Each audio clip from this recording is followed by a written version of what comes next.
Magandang umaga po sa ating lahat. Pasok na naman tayo kahit maulan po. Pasok tayo sa ating duty at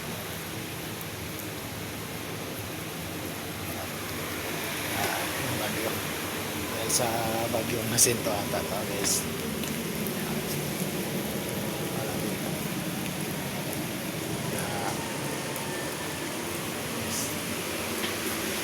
Ingat lang sa ating mga duty guys at sana pagpalain tayo sa ating trabaho, sa ating gagawa ng video upload natin sa Facebook.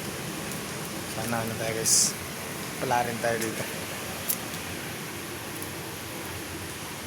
Mga viewers ko dyan at followers, supporters, thank you sa inyo lahat. At ingat lagi mga idol sa ating duty. Dahil ulan na naman ito. Ayan lang guys. Maraming salamat po. Thank you.